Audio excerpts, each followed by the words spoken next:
In this video, we're going to look at adding and subtracting fractions with different denominators. Denominators are the digits on the bottom of a fraction. So, firstly, I wanted us to just feel really confident around adding fractions with the same denominator. So here we've got the same denominator, we've got sixths. 2 sixths, add 3 sixths. Nice and easy, we just add up the numerators. That gives us 5 sixths.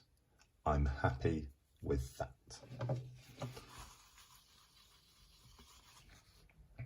However, it's more challenging when we have different denominators. For example, 2/3, add 1/6. Now, we've got different denominators here.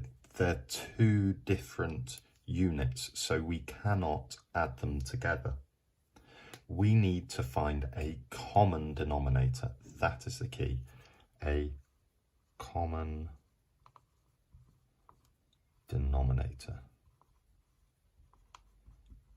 This means a denominator that's the same. So in this example, we would choose sixths. 1/6 stays as 1/6, and then we can convert 2/3 into sixths.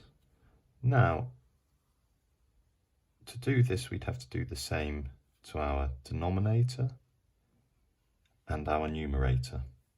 We multiply 3 by 2 to get 6, so we've got to do the same to our numerator. So 2/3, we can convert that into 4 sixths. 2/3 is equivalent to 4 sixths. Now we can add 4 sixths and 1/6 nice and easily. That makes 5 sixths. Now, we sometimes have questions where the common denominator isn't as clear as that, where we have to find a new denominator that's not one of the denominators that we currently have. For example, when we're looking to add 1/3 and 1/4. We want to find a denominator that both 3 and 4 are multiples of. So, which number is both in the 3 times table and the 4 times table? 12.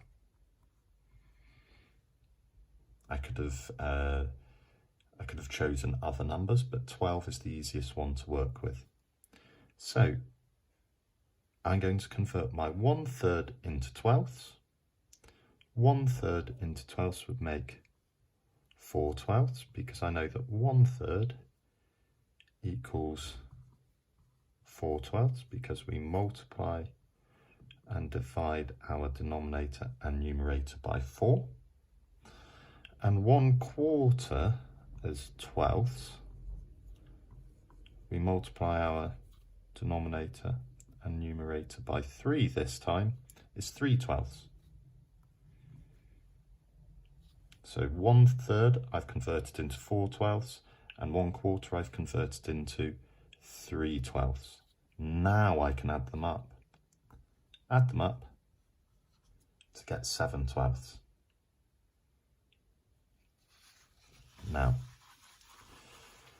we can apply this understanding and this method when we are subtracting fractions as well.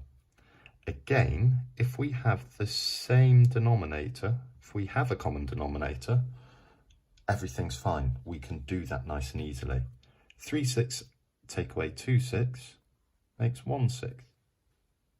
Nice and straightforward. However, the challenge comes when we don't have that common denominator, when our denominators are different.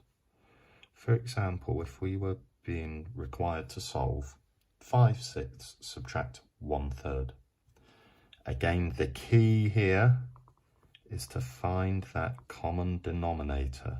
So key.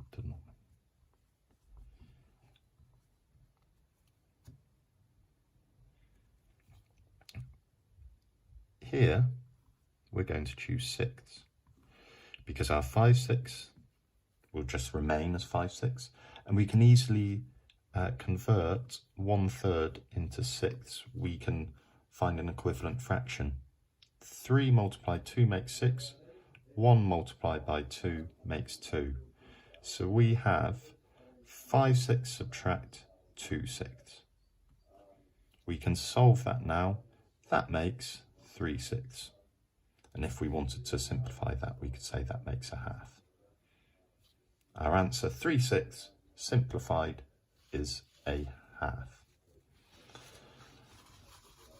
Some of the time, our common denominator won't be either of the denominators we've been given. For example, if we had a half subtract 2/5. Now here we're looking to find that common denominator again. So important. Denominator. Here we're looking for a number that's in both the 2 and 5 times table. Easiest one, 10. So a half is equivalent to, we multiply both our numerator and our denominator by 5.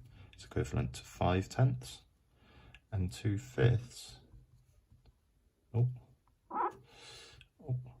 is equivalent to 4/10 because we're multiplying both our numerator and denominator by 2.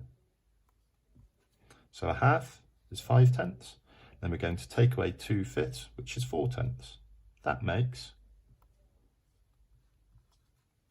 1/10. So our answer would be 1/10. That's a way to add and subtract fractions when you've got different denominators. The key, find a common denominator.